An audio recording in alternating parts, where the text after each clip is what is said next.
જય માતાજી, જય શ્રી કૃષ્ણ, જય ગણેશ. હું આવી ગયો છું મણિનગર રેલવે સ્ટેશનની પાસે, જે આપણે મણિનગરના રાજા એવા કહેવાય છે એવા ગણપતિની સ્થાપના કરવામાં આવે છે. આપણે ગણપતિની સ્થાપના કેટલા વર્ષથી થાય છે એ વર્ષે આપણે જાણીશું સામનેથી. બોલ. માતાજી, જય ગણેશ. સર્વ ગણેશ ભક્તોને જય ગણેશ.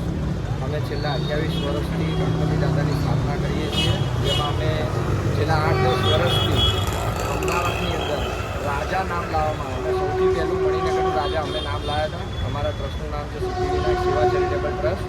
અમે દર વખતે જે 2024 અને 2023 એટલે ગયા સાલે 2023માં જે દાદાની મૂર્તિ લાલબાગમાં બની હોય એની અમે કોપી કરીએ છીએ, પણ અમે 10 વર્ષથી છેલ્લે એક જ મૂર્તિનું સ્થાપિત કરીએ છીએ.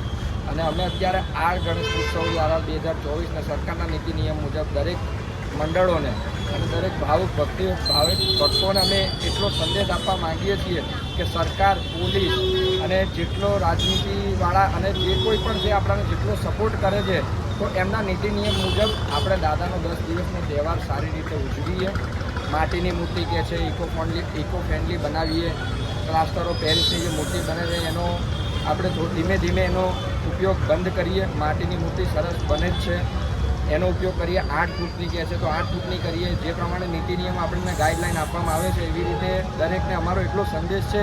દાદાની સેવા, ભક્તિ, પૂજા તો સૌ કરતા જ હોય છે, પણ એવી રીતે કરો કે જેથી કરીને બીજાને નુકસાન પણ ના પહોંચે. દાદાનું સારું એવું 10 દિવસનો તહેવાર બધા મનાવીએ, શાંતિથી ઉજવીએ. એવી રીતના સિદ્ધિવિનાયક સેવા ચેરિટેબલ ટ્રસ્ટના સંદેશ. ખૂબ જ સરસ સંદેશ આપેલો છે. આપણે મણિનગર રાજા કહેવાતા એવા ગણપતિ બાપ્પાના દર્શન કર્યા છે. આપણે એમને કહેવા મુજબ એમને જે મુંબઈમાં જે લાલબાગના રાજા છે એમની જે ગયા વર્ષની મૂર્તિ હોય છે એ વર્ષની મૂર્તિની આખી થીમ ગોઠવાઈ છે એ લોકો. તમારે પણ દર્શન કરવા હોય તો આપણે મણિનગર રેલવે સ્ટેશનની એક્ઝેક્ટ સામે છે મણિનગરના રાજા. તમે દર્શન કરી શકો છો, અને કોઈ પણ એડ્રેસની ચિંતા હોય તો હું સ્ક્રીન ઉપર એક એડ્રેસ લખાવી દઉં છું. ઓકે, જય માતાજી, જય શ્રી કૃષ્ણ, જય